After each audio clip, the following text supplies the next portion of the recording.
¿Se escucha mejor ahora? Vale. Bueno, pues entonces vamos a dedicar la sesión de hoy a revisar cómo tiene que ser el informe final y sobre todo a dar algunos consejos para evitar errores. Lo primero es, como comentaba, la utilización de la portada. Somos docentes que estamos en múltiples másteres, además de grados y cursos. Entonces es muy importante utilizar la portada, luego hacer lo que queráis por dentro, pero la portada nos evita olvidos, ¿no? Que puede parecer una tontería, pero a veces la gente da por supuesto que si manda el trabajo, pues con su nombre vamos a saber qué asignatura es o qué de máster es, ¿no?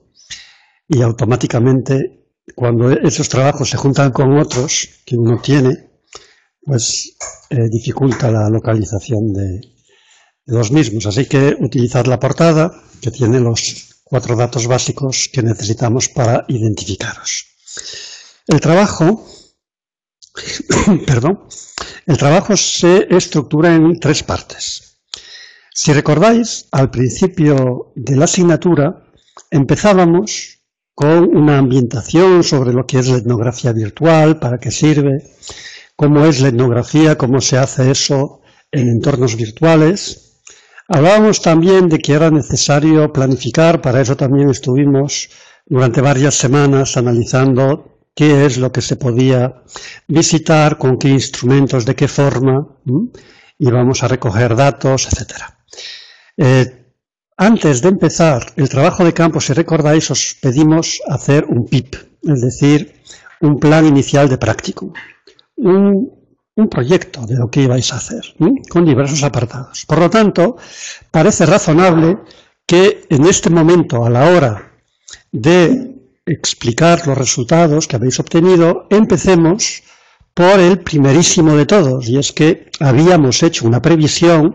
Veamos ahora en qué medida fuimos capaces de cumplir con nuestra previsión o tuvimos que alterarla, cambiarla, modificarla, reorientarla, añadir, quitar, etcétera, acortar, prolongar, lo que fuese, para poder dar cumplimiento al trabajo de la asignatura.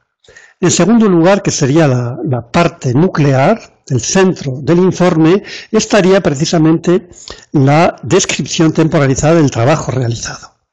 Tanto el trabajo de campo que yo tenía previsto, normalmente cuando hacemos la previsión no sabemos con qué nos vamos a encontrar. Pero en este momento sí estamos en disposición de describir, narrar, contar qué hemos hecho, qué nos ha pasado, en qué ámbitos, en qué contextos hemos observado. Y finalmente, una exposición de los resultados y de la reflexión. Los apartados con los que proponemos para hacer el balance de PIP son básicamente los apartados del PIP, del plan inicial, pero su contenido ya tiene que ser diferente, evidentemente. Si en el plan inicial hacíamos una previsión, ahora lo que tenemos es que dar cuenta del cumplimiento de aquella previsión. Supongamos que en el plan inicial, pues, identificábamos una entidad, un centro, una web, una red social, lo que fuese, un grupo de una red social, y la describíamos. Ahora estamos en condición de confirmar si hemos mantenido nuestra previsión o si la hemos alterado por algún motivo. Alterado significa que la hemos cambiado, que hemos reorientado, que hemos descubierto que nos parecía de titularidad, pensábamos que era de titularidad o de algo y ahora resulta que es otra cosa. Cualquier alteración de nuestra previsión, damos cuenta de ella. Por lo tanto, en los 5 puntos básicos que teníamos en el PIP, en este sentido. 1. Y la entidad, la identificación de la entidad, del contexto, del entorno en el cual hemos hecho, ahora sí ya realmente, el trabajo de campo, el papel que hemos jugado, no el que pensábamos jugar, sino el que hemos jugado finalmente y realmente. En tercer lugar, podemos definir perfectamente la actividad, ¿no? Nuestro rol, ¿no? En la actividad en la que hemos participado con diversos aspectos, tipo de actividad, calendario, etcétera, insisto, siempre comparando, partiendo de aquello que teníamos previsto. Pero ahora ya confirmando que en efecto hemos hecho lo que habíamos pensado o que hemos cambiado, reorientado, modificado, prolongado, ampliado, acortado, como fuese, aquello que teníamos previsto. Con qué tipo de profesionales hemos encontrado y finalmente si mantenemos la justificación del contexto o si por el contrario nuestras expectativas no se han visto cumplidas por cualquier motivo. Pensábamos que, pero resulta que es de otra forma. Pues todo eso en esta parte que sirve, por lo tanto, de balance respecto a nuestra previsión. Luego viene la segunda parte, como decía, que tiene que ver con la descripción del trabajo realizado. De igual forma, esto estaba en cierto modo en el PIP, en el plan inicial, pero insisto, en aquel momento hablábamos de una previsión y en este momento damos cuenta de lo que realmente hemos hecho. Por tanto, los 5 apartados que lleva esto es el calendario, en este caso ya no el calendario previsto, sino el realmente desarrollado, días, horas, sesiones, como queráis describir, los objetivos, en este caso dice cumplidos, ¿de acuerdo? Por lo tanto, son los que realmente hemos mantenido, significa que los iniciales pueden haber sido alterados, cambiados, eliminados, añadidos nuevos objetivos. ¿Quién dice objetivos? Dice preguntas de investigación, ya sabéis, como os guste más o como lo hayáis planteado. Perdón. Finalmente también el tema de la estrategia desarrollada, por lo tanto, a lo mejor yo había pensado utilizar determinados instrumentos, pero me resultó mejor, cambié, modifiqué, transformé. ¿De qué forma he investigado, he hecho el trabajo de campo? La temporalización, ya no de días de calendario, sino a lo mejor de sesiones, de horarios, pues como os hayáis organizado. Y finalmente, qué tipos de análisis habéis realizado. Los análisis, cuando se describen en ese momento, igual que cuando uno hace un informe de investigación, es una descripción teórica. Es decir, he hecho, por ejemplo, análisis de contenido. Bueno, entonces, ¿cómo lo he hecho? Yo ahí lo explico de forma teórica. Me explico, pues he hecho pantallazos sobre los pantallazos, he identificado estos elementos y estos elementos luego los he clasificado en una tabla, etcétera, ¿no?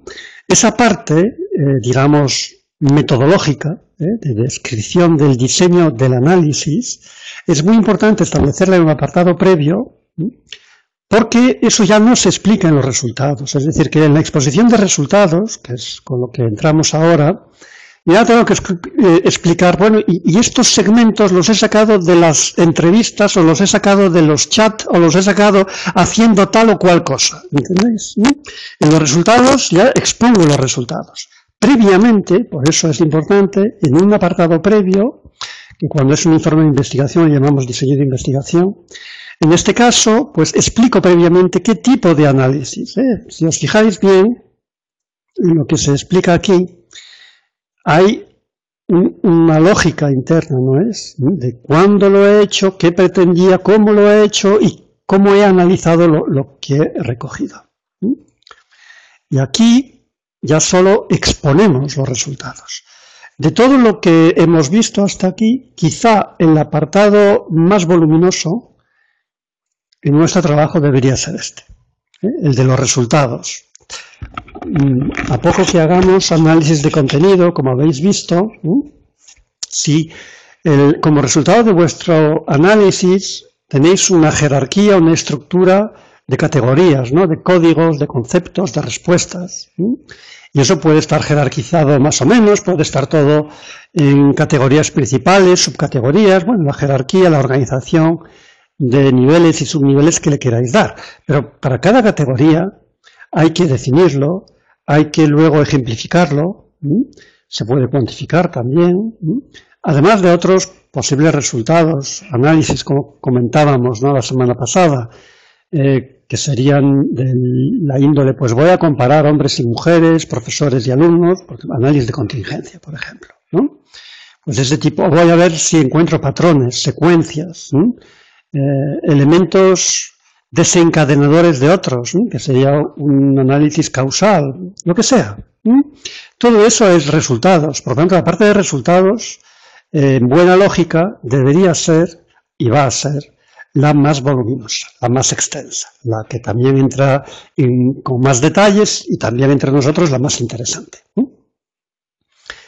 Luego, a partir de los resultados, extraemos las conclusiones. En otro planteamiento, si fuera más de investigación, respecto al informe que vosotros tenéis aquí, se suelen colocar algunos otros apartados que comentaré ahora. Pero nosotros estamos hablando de una asignatura de practicum, por lo tanto, de una asignatura práctica en la que lo que se trata es que vosotros trabajéis, pongáis en práctica una serie de procedimientos, en este caso, los propios de la etnografía virtual. Por lo tanto, aquí hay algunos aspectos, digamos, que quedan atenuados respecto a lo que sería un proceso de investigación completo, como es, por ejemplo, toda la parte de fundamentación teórica, estado de la cuestión, fundamentación conceptual, etcétera, en el campo que estamos investigando. Y aquí, antes de las conclusiones, en general, cuando investigamos, establecemos un apartado de discusión, que lo veréis seguramente cuando buscáis en artículos. Antes de establecer las conclusiones y después de los resultados, los autores suelen establecer una discusión, es decir, intentan comparar o relacionar aquellos resultados que ellos han obtenido respecto de lo que otros autores, proyectos o investigaciones han obtenido previamente, lo que les permite extraer conclusiones más limpias. Limpias se refiere a más seguras, menos atrevidas, ¿de acuerdo? ¿Por qué? Pues porque si yo tengo un resultado y ese resultado va en consonancia, va en la misma línea y dirección de lo que otros autores han obtenido, pues entonces eso me reafirma en mis conclusiones, por lo tanto, mi conclusión es más segura. Mientras que si la mía es diferente, si no contraria, a lo que dicen otros autores, eso me tiene que llevar a relativizar. Yo no puedo decir con igual alegría que mi resultado es tal y concluyo que tal, porque si otros están diciendo otra cosa o lo contrario, pues yo lo que tengo que plantear ahí, pues alguien se está equivocando o algo debe explicar esa disonancia entre los resultados de otros y mis resultados. Entonces, eso lo que hace es que yo relativizo mis resultados y por lo tanto también son más limpios, es decir, son menos agresivos, son menos seguros, menos seguros en el sentido de que no son tan categóricos, pero son más seguros en el sentido de que no voy a afirmar con tal contundencia, porque como otros están diciendo lo contrario, pues eso consecuentemente me llevará a decir pues que hay que seguir investigando en esta dirección, o habría que comprobar en qué medida esta variable o estos aspectos podrían explicar que aquel autor concluye una cosa y yo concluyo otra. Pero bueno, nosotros en este formato que tenemos, directamente de los resultados, como veis, sacamos conclusiones. La conclusión, por definición, es un enunciado breve, sin autores y sin números. Por lo tanto, la conclusión tiene que ser un enunciado muy breve, nada de largas explicaciones, etcétera. ¿Por qué? Pues porque ese análisis justificativo que me lleva a concluir eso, lo he tenido que explicar adecuadamente en el apartado de resultados. Por tanto, la conclusión es una síntesis, tiene que ser un enunciado muy breve, a modo de leyenda o de moraleja, si comparásemos esto con las fábulas. Y finalmente, dos apartados también muy importantes desde el punto de vista de la formación, que es lo que pretende esta asignatura.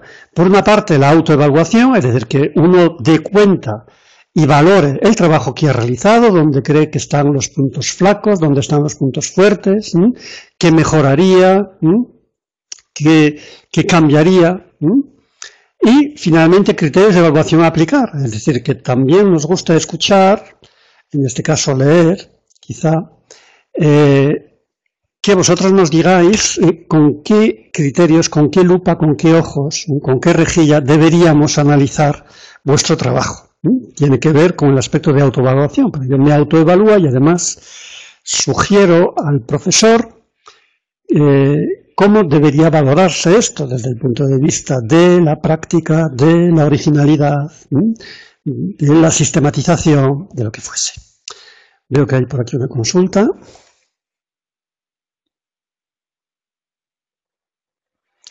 No, aquí no hay discusión, no hay discusión, Ramón.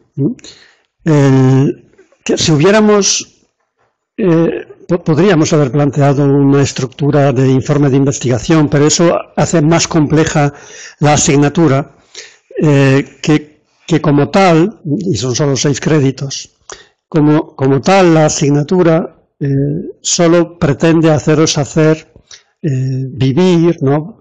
Poner en práctica lo que es la etnografía virtual. Entonces, claro, hay algunos aspectos que en un proceso de investigación sí habría que realizar de forma más contundente, que sería los aspectos de fundamentación teórica que se hacen normalmente al principio, entiéndase la contextualización, fundamentación conceptual, antecedentes, estado de la cuestión o estado del arte, ¿no? Ese tipo de fundamentación que nosotros hemos sobrevolado, es decir, que no aparece ni se os pedía, y consecuentemente también, como consecuencia de aquello, es lo que aquí en este momento, antes de sacar las conclusiones, nos permitiría hacer la discusión. Pero como tampoco hemos pedido el estado de la cuestión, pues claro, pedir también ahora la discusión, pues por el mismo motivo. En efecto. Lo que estaba era comparando lo que sería un informe de investigación, el informe que nosotros pedimos, que no es exactamente un informe de investigación. Sí, Mari Carmen. Sí, bueno, si te parece, amplío unos aspectos o añado unos aspectos de tipo formal, quizá si tenéis bastante hábito en la realización de trabajos, pues puede que no sean necesarios, pero a lo mejor sí que os pueden venir bien porque son aspectos que de entrada os pueden pasar fácilmente, ¿no? Y también, del mismo modo, aunque Tiberio ya comentó determinados aspectos que son relevantes, pues incidiría en algunos más, si me parece. Tiberio, me parece que hay eco. Igual si cierras tú ahora el sonido. Bien. Con respecto a los aspectos formales, aparte de la portada que os comentaba antes Tiberio, que es verdad que incluso en muchas ocasiones se os pasan a veces datos fundamentales, quizá el nombre y apellido vuestro no, pero la materia de la que se trata es muy fácil a veces que se os pase, ¿no? Porque no nos dais cuenta que nosotros, o sea, que tenéis diferentes profesores, que cada uno atendemos a unas materias determinadas y es fácil que se os pase. Pero bueno, yo creo que eso ya quedó claro, ya está incluido ahí. Otro aspecto que os diría, por si no tenéis hábito de incluirlo en los diferentes trabajos, es el índice. ¿De acuerdo? Y ese índice que a su vez vaya paginado, porque, es decir, favorece muy rápidamente la identificación de los diferentes componentes de la estructura en definitiva que tiene vuestro trabajo. De inmediato nos permite, ¿no?, a cualquier profesor, a cualquier lector o lectora le va a permitir observar si realmente contempláis todos los apartados, en este caso, que de antemano se os proponen, o si ya, por el motivo que sea, os saltáis alguno, que a lo mejor en algún caso incluso lo justificáis y podría ser adecuado que no estuviesen todos los apartados que os estamos indicando. Aparte de los grandes apartados, se pueden incluir los subapartados que vosotros habéis incluido para cada uno de los trabajos en particular, que desde ese punto de vista normalmente van a ser distintos, ¿de acuerdo? Porque van a responder a la tipología de trabajo. Entonces, una persona le puede poner un título, un subtítulo a uno de los epígrafes distinto al otro, puesto que su investigación es diferente a la de otro compañero. ¿De acuerdo? Entonces, en ese sentido, tiene una entidad ya precisa con relación al tipo de trabajo que habéis realizado, mientras que la estructura genérica, si la seguís tal cual, no va a presentar grandes diferencias, puesto que nosotros os la estamos dando de antemano. Bien, ese índice, por nuestra experiencia, nos encontramos de todo, gente que pone los diferentes apartados y subapartados, o solo los grandes apartados, y no los numera, no le pone la paginación. Conviene ponerle la paginación. También con respecto a eso, a veces, digamos que tenéis diferentes estilos. Lo habitual para un documento de estas características, que en definitiva es un documento que nosotros clasificamos de tipo formal, debe figurar únicamente la primera página donde comienza ese epígrafe o ese subepígrafe. Porque hay personas que ponen 5-8. No, igual que en un libro, sabéis que normalmente en un libro figura la primera página donde empieza pues un capítulo, y no ponemos desde dónde va hasta dónde va.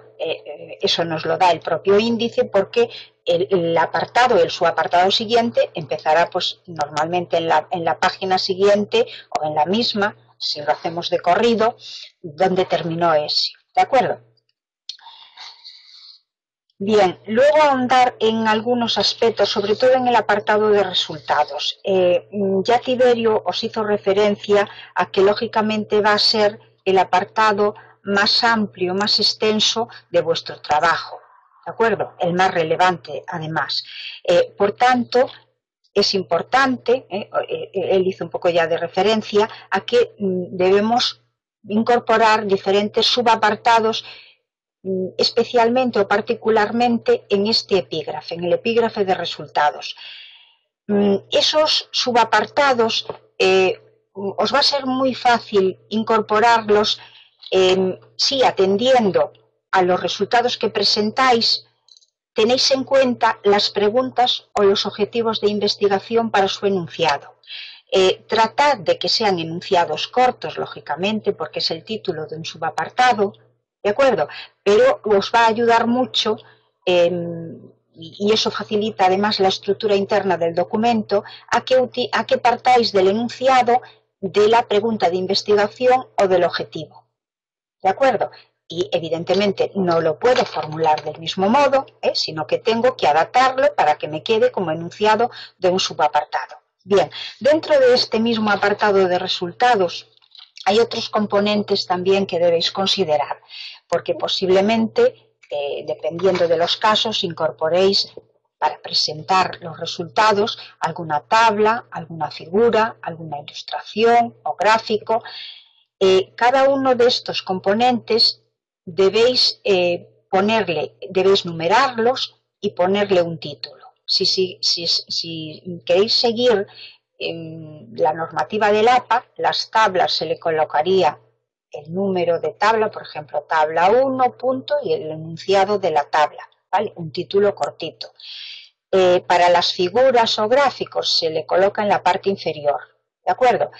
Tampoco pasa nada si utilizáis un modelo que esté al menos uniformizado, es decir, si ponéis tanto para tablas y figuras siempre en la parte superior o siempre en la parte inferior, no pasa nada. Lo que no quedaría bien en un documento formal, porque da lugar a que dé sensación de descuido y que no esté realmente cuidada la presentación de ese documento, es que indiferentemente a veces lo coloquéis en la parte superior y otras veces en la parte inferior. ¿Entendéis? Sin ningún tipo de criterio. Si de forma homogénea lo ponéis para todas, como decía, en la parte superior e inferior, pues sirve así perfectamente, aunque no estéis siguiendo ninguna normativa. Y si queréis seguir la normativa del APA, como decía, para tablas sería en la parte superior y para figuras o gráficos o ilustraciones en la parte inferior. También hay un aspecto que algunas personas hacéis y otras no, o no sois muy conscientes de ello, o porque os parece que como la tabla, la figura o la ilustración pues está muy próxima al contenido del texto, pues no es necesario.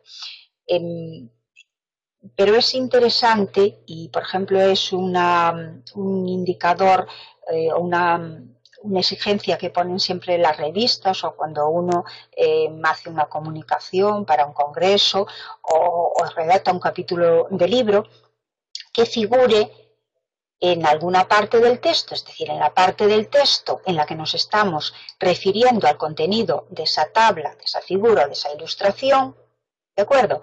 Debe de figurar simplemente entre paréntesis el número.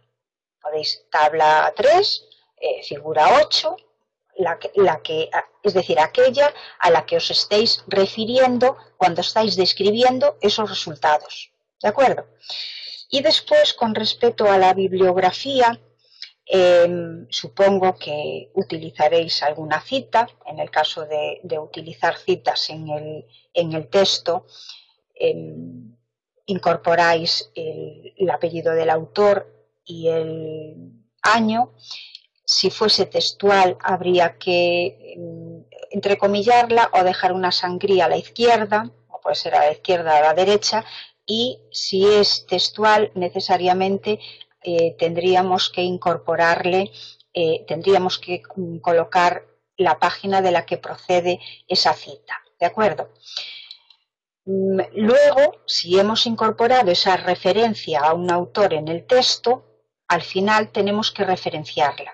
Para las referencias podéis utilizar también la norma del APA, que si ponéis en internet, aunque no la tengáis de otra materia, que supongo que sí, si ponéis en internet referencias bibliográficas APA, ya os va a salir el modelo, pues la podéis referenciar siguiendo al APA, o no es imprescindible que sigáis ninguna normativa, pero el criterio sería igual que el que os comenté anteriormente, al menos cuando citéis un artículo de revista o cuando sea un capítulo de libro o un libro, tengo que referenciarlo de la misma forma, es decir, tengo que utilizar una estrategia que me uniformice la forma de referenciar los capítulos de libros, los libros o los artículos de revistas. No es imprescindible con el tipo de trabajo que se presenta, a lo mejor incluir citas, pero bueno, es fácil que alguna cita en algún momento la incorporéis. Por tanto, si va en el texto, debe referenciarse. Y también esto ya es, digamos, un error cometido menos frecuentemente, pero bueno, que se puede dar, que hay personas que sin utilizar ningún tipo de cita en el documento, sin embargo, al final ponen un listado de referencias. Bien, eso no lo debéis hacer. Si no habéis incorporado ninguna cita en el texto, no incorporéis entonces las referencias, es decir, el número de referencias que debemos presentar al final debe de coincidir con el número de citas que hemos incorporado, en el caso, como digo, de si las habéis incorporado. ¿De acuerdo? ¿Tenéis alguna duda con respecto a esto? Tiberio, ¿quieres apuntar alguna otra cosa? No, estoy aclarando simplemente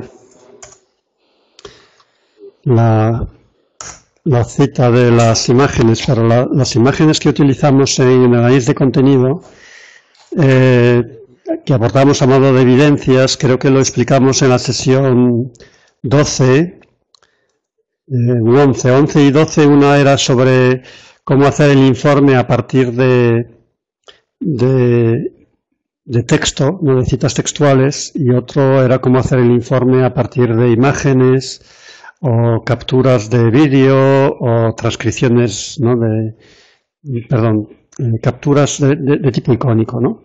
Porque las transcripciones y los audios se corresponden mejor con el tipo de informe que hacemos de tipo textual, ¿no?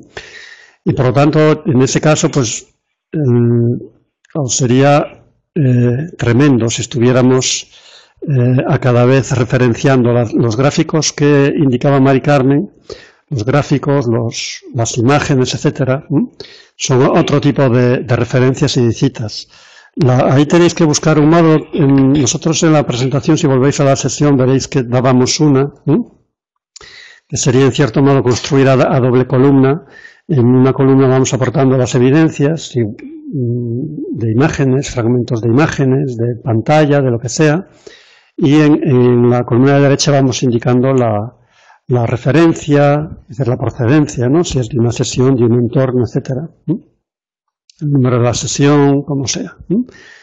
Y hay que buscar una metodología de ese estilo para que la exposición sea ágil y sea comprensible, indicando, por lo tanto, aspectos, en este caso, los icónicos, que pueden ser parte de una captura o de otra forma.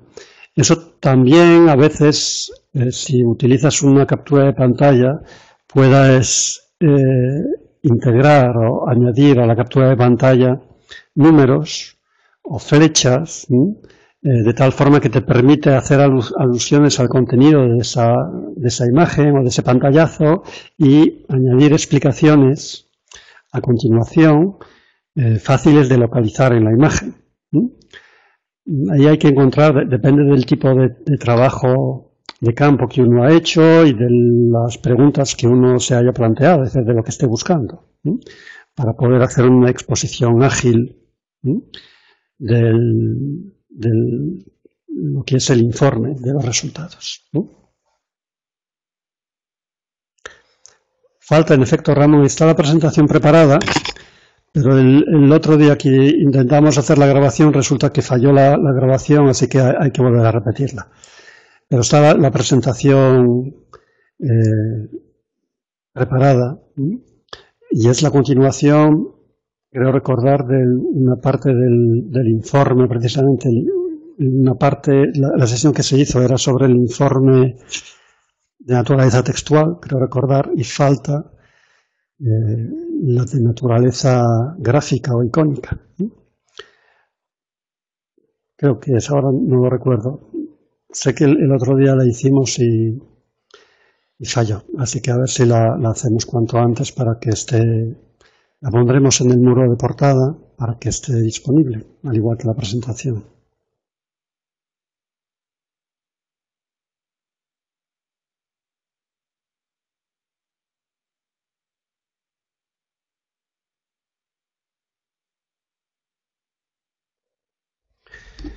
La extensión del informe depende mucho del tipo de trabajo de campo que haya uno hecho y del tipo de preguntas que se haya hecho. Después es evidente que un informe de corte icónico, es decir, visual, entiéndase donde hay que meter imágenes, da igual imágenes que fotografías, que diapositivas de un vídeo, ¿no? Ese va a ser un informe que tiende a extenderse, O, por ejemplo, si organizas los contenidos con tablas, las tablas ayudan a organizar, pero suelen extender los informes. Entonces es muy difícil dar extensiones. Pero lo que hay que intentar es aportar evidencias suficientes para justificar el trabajo que uno ha hecho, y en ese sentido en la guía ya os dábamos también unas horas, ¿no?, que se podría dedicar a cada uno de los apartados, también para el trabajo de campo. Entonces, no se os pide que presentéis todo el material recogido, porque eso no hace falta, pero los resultados tienen que estar trufados.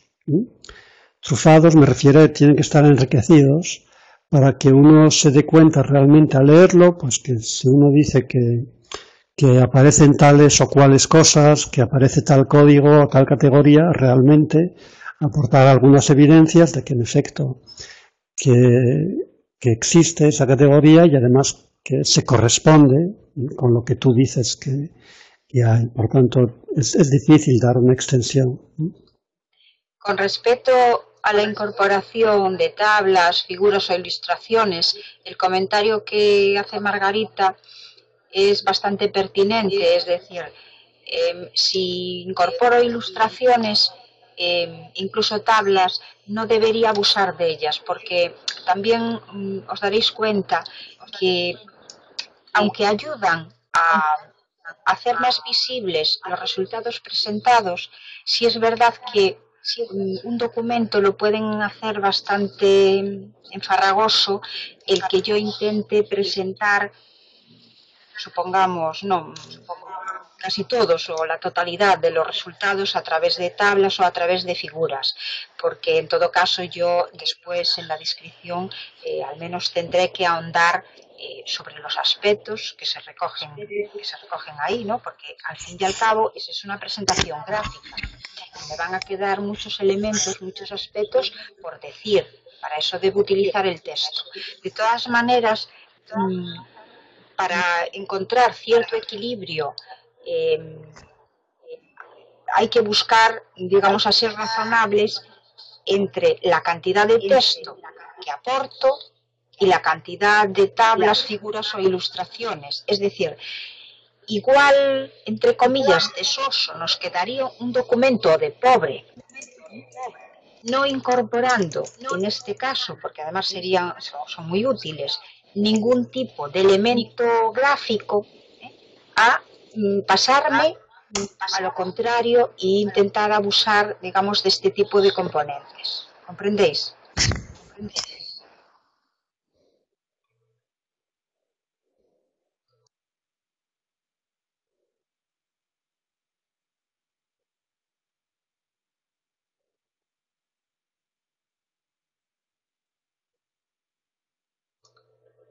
El texto tiene un papel muy importante porque efectivamente, aunque todos recordaremos aquello de que una imagen vale más que 1000 palabras, sí es verdad que,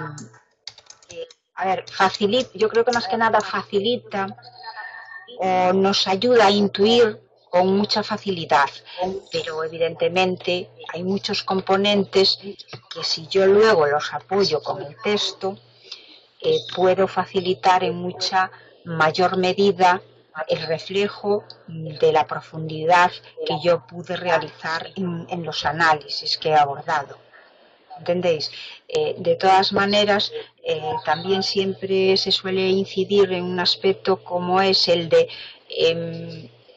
que cumplan funciones diferenciadas. Es decir, no me tengo que dedicar a repetir lo que efectivamente de manera clara y visual me presenta la tabla, la figura o la ilustración.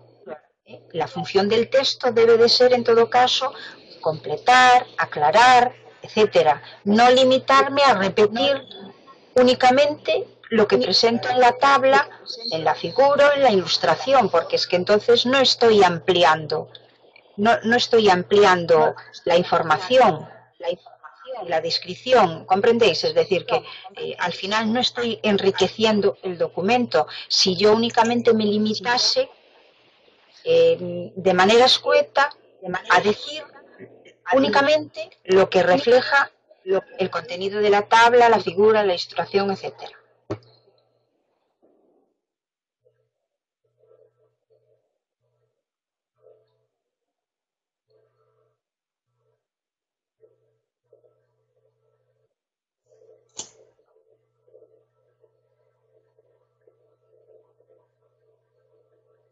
Sí, lo que pasa es que estamos utilizando la palabra referencia de forma diferente. Las referencias son citas de autor normalmente. Cuando nos referimos a una referencia bibliográfica, es una cita de autor. Las referencias que aparecen en un informe de trabajo de campo, como en nuestro caso, son citas de fuentes de procedencia de datos, del trabajo de campo que hemos realizado. Entonces es otro tipo de referencia, es también una referencia, es una cita. Si cito a una persona, lo que dice una persona en una entrevista, en un chat, en un foro, en un mensaje, en un muro, en una red social, claro que es una referencia, pero son referencias de naturalezas diferentes y las referencias de unas y otras son diferentes. Es diferente citar un artículo que indicar la procedencia de un dato en un trabajo de campo. ¿Entiende, Ramón? Pero claro que hay que aportar ese tipo pues que a eso yo, por ejemplo, le llamo fuentes, ¿no? Las fuentes de la procedencia de los datos, ¿no?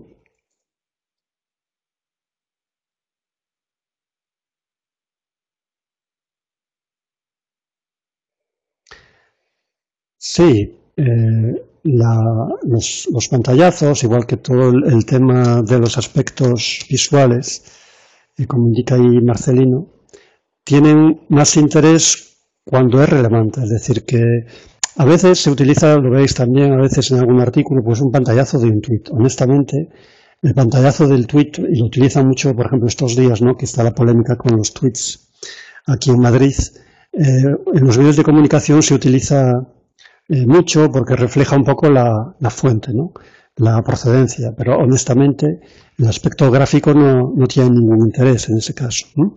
Tiene un cierto interés, si hay que reconocerlo, que también lo hemos comentado alguna vez, de justificar la veracidad de la fuente. Es decir, que si yo el tuit lo presento transcrito en pantalla sin más, bueno, alguien puede decir, bueno, pero esto se lo ha inventado o dice él que es así, pero no es el original, ¿no? De la otra forma, de cierto modo, es como si pillase una fotografía del tuit y por tanto le añado veracidad. Claro que cualquier persona sabe que no tiene más veracidad una cosa que otra, porque claro, también componer una cosa que se parezca a un tuit o que sea tuit, eso verlo, ¿no?, como en forma de tuit no justifica ni aporta realmente la seguridad de que es el tuit original, ¿no? Pero bueno, es cierto que en el lenguaje, digamos, audiovisual, en el que nos movemos, sí es cierto que el pantallazo, para entenderlos, del tuit aporta en cierto modo una demostración de veracidad o por lo menos de intuición, ¿no?, de que realmente es como fue publicado, ¿no? Cosa que a lo mejor eso tendría poco sentido si fuera una cita de revista o no se nos ocurriría o fotografiar el libro para citarlo, ¿no? Con respecto a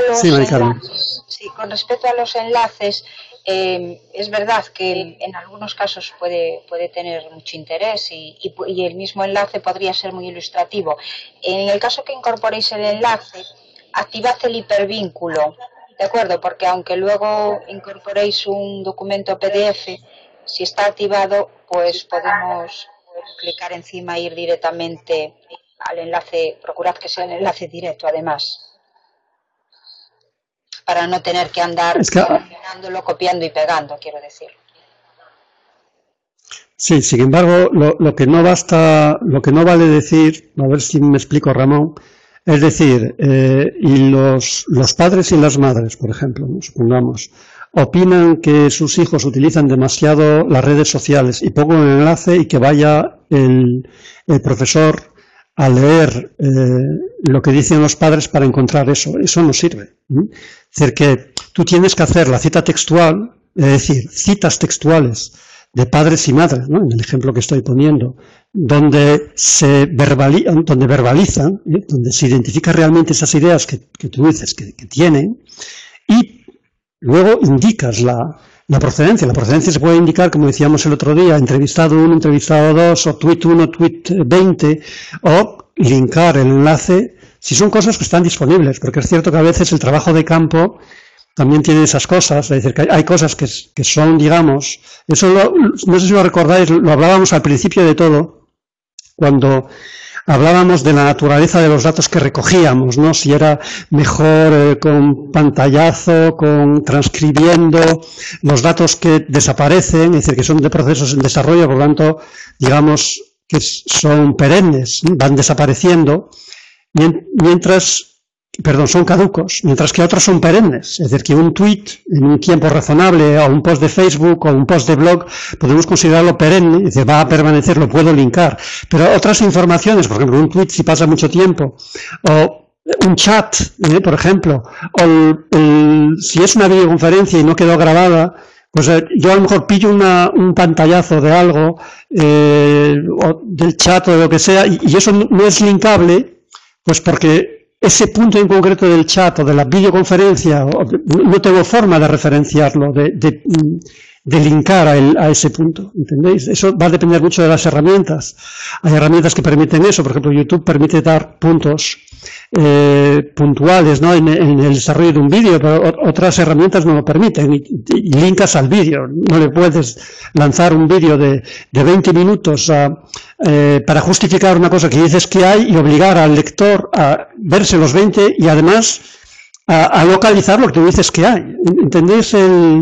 Entonces, el trabajo analítico es una cosa, la exposición de ese trabajo analítico es una cuestión, y otra cosa es cómo referenciamos la fuente, que ciertamente es complicado. Es complicado porque no todo está disponible, sobre todo en procesos en desarrollo. En un debate, o en un foro que está cerrado, por ejemplo, ¿no? Hay muchos aspectos, o en un chat, que yo no tengo forma de linkar justo a la cita que estoy hablando. Luego tengo que explicarla, y luego pues puedo indicar, ¿no?, que fue ahí buscamos algunas formas, ¿no?, análogas de citar. Puedo indicar la línea, puedo indicar el minuto, en qué minuto y segundo se produce del vídeo, yo qué sé, pero no deja de ser una cita, una referencia. Pero la cita, el contenido de la cita, hay que ponerlo allí. Es la limitación que tiene también el hecho de que hagamos un informe de tipo verbal escrito, porque si pudiéramos, por ejemplo, se podría plantear un momento determinado, ¿vale? Si se pudiese abrir la presentación del informe, eso lo podemos plantear, no nos lo hemos planteado hasta ahora, por lo menos en esta asignatura, que sería abrir a otro tipo de performance, ¿no?, que dicen en inglés, es decir, un tipo de presentación que puede ser de vídeo, musical, audio, fotografía, un cómic, es decir, te lo montas como tú quieras y buscas el formato de presentación que mejor te permite reflejar tus resultados, tus análisis, de acuerdo con la naturaleza del tipo de información que estás manejando, ¿no? Ahí sería seguramente, habrá que dar ese paso en algún momento, porque el hecho de que el informe que pedimos sea de tipo verbal escrito, es decir, un informe escrito, pues claro, tiene esas limitaciones en la transferencia de unos formatos y de unos lenguajes al formato escrito visual papel, para entendernos, ¿no?, que es lo que hemos mantenido hasta ahora. Allí hay una limitación sin duda que se podría romper si admitiésemos otro tipo de informe, que no fuese informe en papel, para entendernos, porque aunque lo entregáis en un PDF o como queráis, ¿no?, al final el formato que estamos pidiendo es un formato papel, ¿no?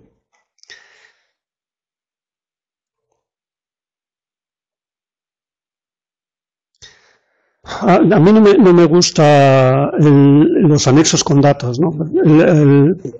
Yo prefiero confiar en los estudiantes pero ni en esto, ni en un TFM, ni en una tesis doctoral. Yo no entiendo que el investigador tenga que aportar sus datos en bruto. Igual que si pasa un cuestionario tampoco le pido, y pasó 300, no le pido los 300 cuestionarios para que me demuestre que realmente eran 300, ¿no? Quiero decir que hay un aspecto de responsabilidad por parte del investigador y de confianza, de formas también de establecer la relación de trabajo por parte del equipo docente, que yo creo que es más maduro y es más sólido en estos términos. Por lo tanto, a mí no me gusta ni necesito ver los datos en bruto para entendernos, es decir, el trabajo de campo, ¿no?, que también se podría pedir. Hay gente que lo pide, hay gente que pide, incluso en las tesis doctorales, adjuntan en CD los datos y las entrevistas y no sé qué, ¿no? Yo creo que se pueden aportar evidencias suficientemente como para reflejar en el cuerpo del trabajo, de ahí la importancia del apartado de resultados, y por eso digo que tiene que estar trufado, Y es decir, hay que aportar evidencias ahí suficientes como para que sea un informe sólido. Y yo creo que por parte del investigador, en vuestro caso, yo creo que también es asumir la responsabilidad de buscar ese equilibrio entre la síntesis y la suficiente información como para que el informe se vea sólido. Y como todo eso hay que aprenderlo, pues es una cosa ciertamente difícil incluso de dar en parámetros concretos. Es decir, ¿y esas cuántas páginas son? ¿O cuántas evidencias hay que aportar? Pues yo no sabría decirlo. Entonces, parte del aprendizaje es buscar aportar suficientes evidencias como para que el informe sea sólido. Y ese problema está aquí. Lo tendréis cuando escribáis un artículo, lo tendréis en el TFM, lo tendréis en la tesis doctoral. Hagáis lo que hagáis en términos de investigación. Yo creo que ese problema va a estar ahí latente. Es una parte de lo que hay que aprender a hacer. Es, como buen cocinero, pues aprender a trufar ese relleno de carne, ¿no? de lo que sea, para que resulte sabroso. Ese tipo de datos son siempre importantes, ¿no? El tema de sobre todo cuando son identificables, ¿no? Que son las características de las fuentes. Es cierto que a veces, por el tipo de investigación que hacemos, no tenemos ese tipo de datos, ¿no? Pero si los tenemos siempre viene bien. Ese tipo, ya no digamos, si además vamos a hacer algún tipo de análisis de contingencia, es decir, comparar precisamente los resultados, ¿no? Las opiniones, las conductas, los comportamientos, las preferencias, lo que sea, ¿no? En función del género, de la edad, de la profesión. Entonces, significa que en algún momento yo tengo que explicar ese tipo de datos para entendernos, y lo que me preguntas es en qué apartado lo pongo, es un tipo de resultado. Tú piensa, por analogía, por ejemplo, cuando expones los resultados, ¿no? Lo habrás visto muchas veces. Los resultados de un cuestionario, pues normalmente esos son datos de perfil que se suelen poner al principio y se suelen exponer también como datos descriptivos al principio del informe de los resultados de un cuestionario, ¿no? Pues aquí pasaría un poco lo mismo, ¿no? Habría una parte inicial de descripción de la población, de los usuarios, de los alumnos, ¿no? de los que he recogido la información.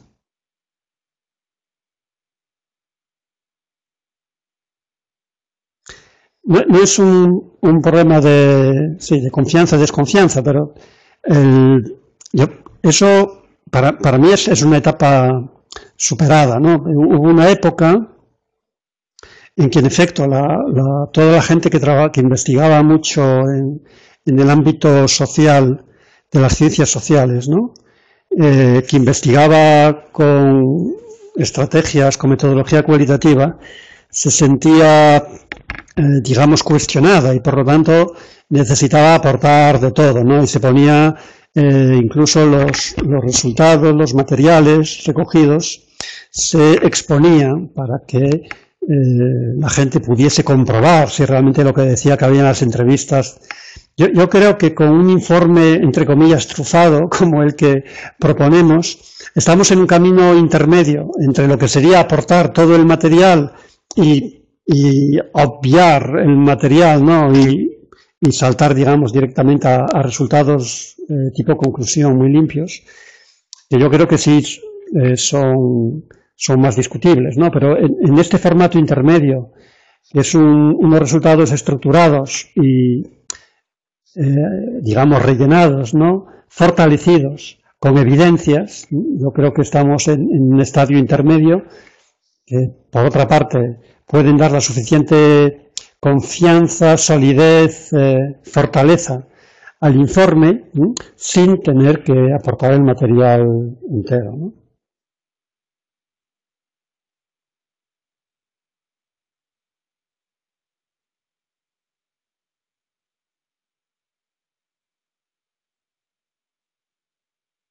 Entonces, ¿tenéis alguna pregunta más? O si Mari Carmen quiere añadir algo más.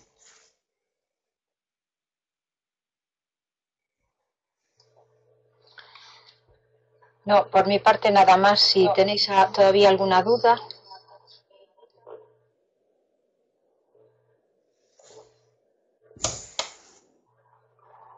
Lo único que hay que recordar es que, bueno, nosotros seguimos, ya hemos dicho, con videoconferencia hasta el día de entrega. El último día de entrega será el 4, el día de la fecha límite, ¿no?, que hemos puesto para la entrega es el 4 de julio. Lo voy a apuntar por aquí. Entonces, pues tenéis tiempo, vamos a seguir trabajando, atenderemos a partir de ahora, sobre todo, pues dudas que puedan aparecer en la elaboración del informe o en los análisis que vayáis haciendo. Nos quedan un par de sesiones más, ¿no?, de webconferencia, y los dedicaremos básicamente eso, a atender dudas o problemas que se os puedan, ir dando a lo largo de estas semanas que nos quedan.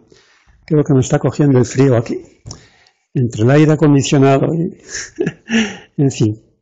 Bueno.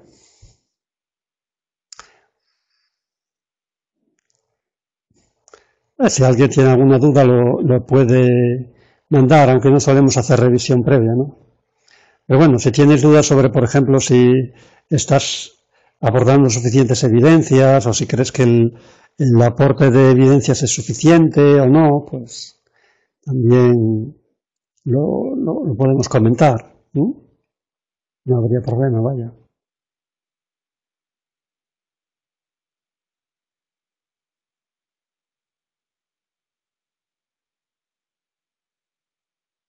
Bien. Sí, lo que pasa es que lo de las revisiones previas tiene múltiples interpretaciones y aplicaciones, ¿no? La última revisión previa que hice era en un TFG, un trabajo fin de grado, y el alumno me lo mandó, yo lo revisé, y resulta que el trabajo estaba copiado, ¿no? Es decir, puse un par de párrafos en Google y aparecía aquello más negrita que la tipografía más gruesa, ¿no? que podamos imaginar. Entonces, claro, a ese alumno pues lo he hecho para atrás. En realidad yo no le puedo hacer nada porque lo ha copiado, pero realmente no ha presentado el trabajo, ¿no? Entonces, claro, me está tomando el pelo, porque me está tanteando sobre si yo leo el trabajo o no.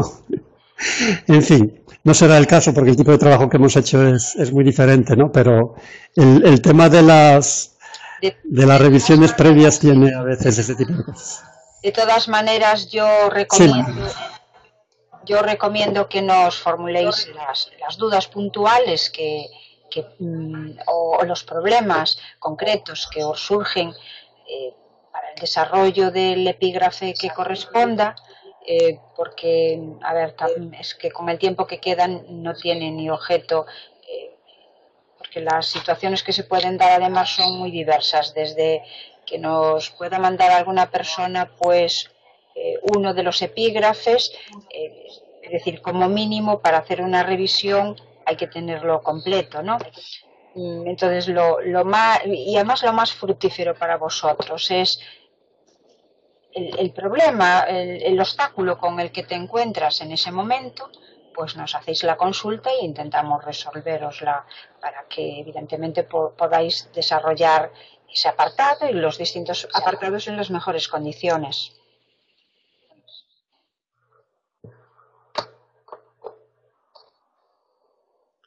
Sí, en general yo creo que no va a haber la duda en general que hay, porque todos los epígrafes, si os fijáis, todos estos epígrafes que planteamos son muy concretos, ¿no? Realmente hay poco donde extenderse, ¿no?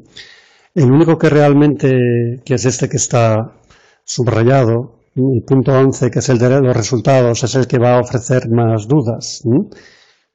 Seguramente que es el que le hemos dedicado más tiempo también, ¿no? Pero es el que ofrece realmente más dudas, ¿no? Está justificado, yo creo que se le dedique tiempo, porque es el más difícil y claro, caben otras alternativas, ¿no? Le puedes dar a los alumnos también ejemplos, trabajos anteriores, pero bueno, no apostamos por esa forma de planteamiento. todo esto siempre es un constructo personal, esperando que también la gente pueda encontrar una forma, un camino original, ¿no? Propio, personal, una forma de hacer las cosas, ¿no? Pero sí, el apartado de resultados seguramente que es el más complicado, ¿no? Si os atrevéis, por ejemplo, para la semana que viene, cada uno de vosotros, lo podemos plantear así, mandaros una invitación y cada uno de vosotros que aporte un ejemplo, ¿no? De categoría o de idea, de concepto, de respuesta y cómo lo ha analizado, pues lo montamos aquí en una presentación y podemos compartir entre todos así. Eso podría ser interesante también, porque tenemos aún un par de semanas. Entonces, si para la semana que viene os comprometéis a enviar, aunque solo fuera una categoría, haría falta saber por lo menos el objetivo o pregunta de investigación. Luego la categoría, su definición y cómo la aportáis evidencias. Lo podemos plantear así. Y con que 3 o 4 lo aporten, pues ya podemos hacer una sesión interesante. Y eso nos permitiría, en función del tipo de datos y del tipo de información que manejáis, ver si queda suficientemente trufado o no, como decíamos. Si os parece, lo podemos hacer así. Es cuestión de...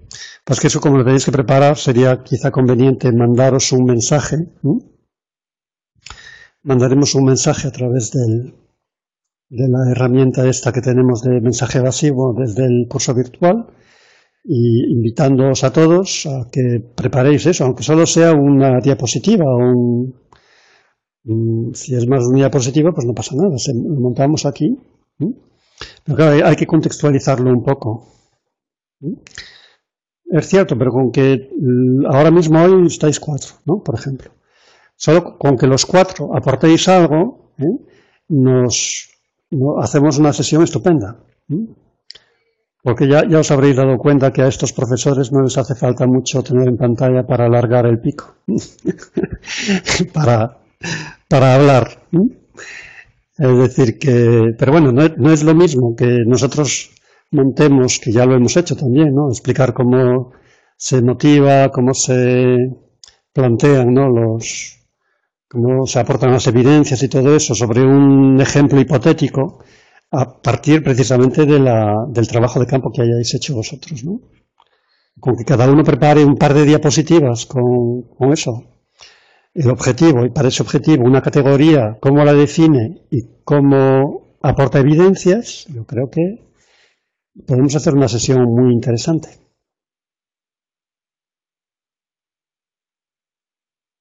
Incluso aquí no la hemos utilizado hasta ahora, pero cabría la opción de, si tenéis cámara o micrófono, de cambiar vuestro rol aquí en la webconferencia y que se os vea o que se os escuche y que vosotros seáis los que directamente expliquéis ese resultado que habéis aportado.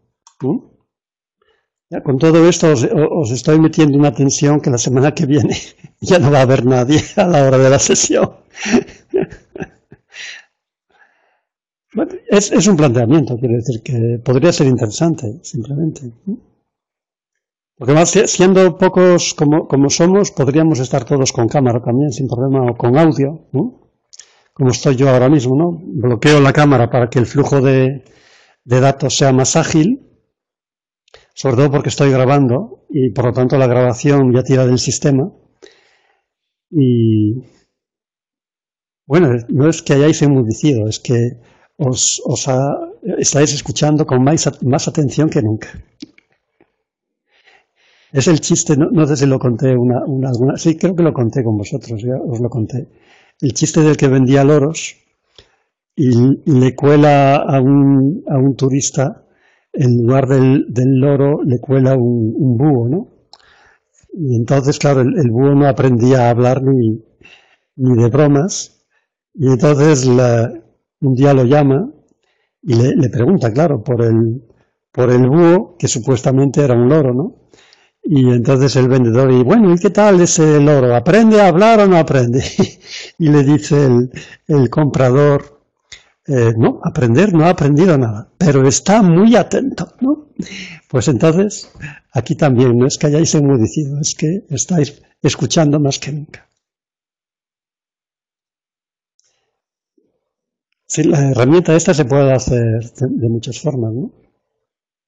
Se puede utilizar, sobre todo con grupos pequeños como estamos hoy, de 6 personas, podríamos estar todos con cámara o con audio, ¿no? Y siempre también se gana mucho en agilidad y en proximidad. Bueno, os lo plantearemos así, si no, de todos modos, podemos recuperar algún análisis que estemos. Yo ahora mismo estoy con un trabajo de comunidades virtuales, de comunidades educativas, grupos educativos en Facebook, por ejemplo. Pues puedo recuperar alguno de estos ejemplos, lo preparo, y Mari Carmen también puede preparar otro ejemplo de lo que esté haciendo, ¿no? No recuerdo ahora lo último que estabas haciendo, Mari Carmen.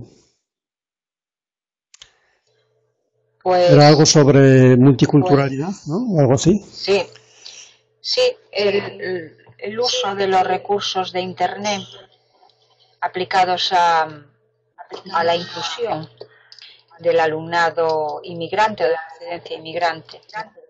Estoy con un trabajo en este momento a vueltas. Muy interesante. Pues entonces nosotros también aportaremos un ejemplo nuestro y además le pediremos a los estudiantes también que aporten un ejemplo suyo. Bueno, no, así, pues entre todos hacemos eso. No os asustéis, no puede ser un freno esto para vosotros. Sabéis que Tiberio, el estilo de él es de lanzar muchos retos, pero lo más importante es que intentéis avanzar un poco con el trabajo, y en la medida, lógicamente, que lo estáis desarrollando es cuando vais a encontrar algunas dificultades. Ojalá que no encontréis ninguna, y por tanto ya no tendréis nada que preguntar, ¿no? En todo caso, siempre uno se puede plantear, digamos, algún reto a mayores, y es el momento, ¿no? Ya que podemos contar, no sé, con 2 o 3 sesiones más para resolveros esas dudas que puedan fortalecer sobre todo un poquito más. Yo creo que la parte que decíamos, la parte de tanto del desarrollo de los análisis como de la presentación de los resultados, ¿no? El apartado 11 que recogemos en la presentación. Muy bien, pues no sé si hay alguna pregunta más. ¿Alguna pregunta más? Si no, en el chat.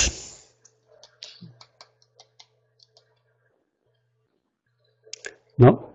Muy bien. Pues nada, venga, que sigáis activos, ¿de acuerdo?